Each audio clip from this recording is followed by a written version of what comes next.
Hello friends.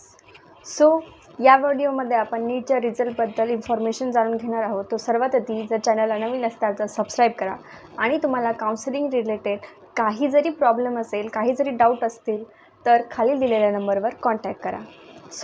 आता आपली जी official NTAने जी रिझल्टची date सांगितलेली आहे ती 14 जून आहे, बरोबर. पण तुम्हाला माहीत असेल की MP हायकोर्टामध्ये केस चालू आहे नीटच्या पेपरवर. त्यामध्ये काही स्टुडंटनी त्या पेपरवर क्वेश्चन केलेला आहे.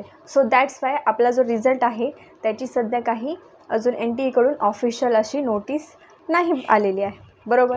पण आता ती जी केस आहे, ठीक आहे, तिची जी लास्ट हिअरिंग आहे ती 16 जूनला सांगितलेली आहे.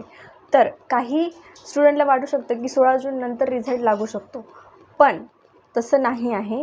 कारण हायकोर्ट काय करू शकतं की ज्या स्टुडंटनी ते केस टाकलेली आहे तर त्या स्टुडंटचा रिझल्ट नंतर लावून जे बाकीचे ऑल ओव्हर इंडियामधले जे स्टुडंट आहेत त्यांचा रिझल्ट 12 ते 14च्या दरम्यान कधीही NTA हा लावू शकतो.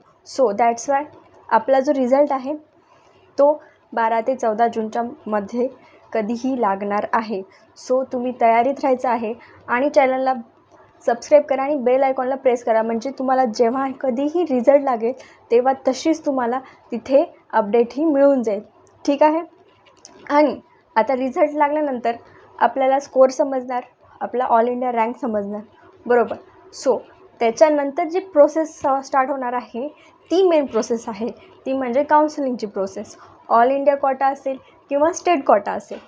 त्याच्यामध्येही जे कोर्सेस आहेत MBBS, BDS, BAMS, BHMS, BUMS, ठीक आहे. यापैकी जर कोणत्याही तुम्हाला कोर्समध्ये ॲडमिशन घ्यायची असेल, काउन्सिलिंग करायची असेल, तुम्ही खाली दिलेल्या नंबरवर कॉन्टॅक्ट करायचा आहे. तिथे तुम्हाला एकदम ट्रान्सपरन्सीने 100% ट्राय केलं जाईल की तुमच्या आवडीच्या कॉलेजमध्ये तिथे तुम्हाला काउन्सिलिंग करून दिली जाईल, सीट ही मिळवून देण्याचा 100% प्रयत्न केला जाईल. बाकीच्या काउन्सिलरपेक्षा आपल्याकडे सर्वात कमी प्राईजमध्ये आणि एकदम ट्रान्सपरन्सीने तिथे काउन्सिलिंग होते. तुम्ही डायरेक्ट माझ्या ऑफलाईन ऑफिसला देखील व्हिजिट देऊ शकता, काही प्रॉब्लेम नाही आहे. किंवा मला कॉलवर देखील तुम्ही काउन्सिलिंगही करू शकता. तुमच्या डोळ्यासमोर ती पूर्णपणे पारदर्शकता असणार आहे, ठीक आहे. मागच्या वर्षी बऱ्याच स्टुडंटनी आपल्याकडे विश्वास ठेवून काउन्सिलिंग केलेली होती. त्यांचा 100%, 99% तिथे त्यांना सीट मिळालेली आहे त्यांच्या रँकनुसार, ठीक आहे. तुम्हाला कमी जरी मार्क्स पडले असतील तरीही चिंता करायची गरज नाही आहे. आपण 100% ट्राय करू, कारण चॉईस फिलिंगमध्ये बरेच स्टुडंट तिथे चूक करतात, म्हणून तिथे तुम्हाला सीटही मिळत नसते. तेच जे लूपहोल आहे ते आम्ही भरून काढतो. ओके, ऑल द बेस्ट तुमच्या रिझल्टसाठी. काउन्सिलिंगसाठी खालील नंबरवर कॉन्टॅक्ट करा आणि व्हिडिओ आवडला असेल तर लाईक करा. थँक्यू.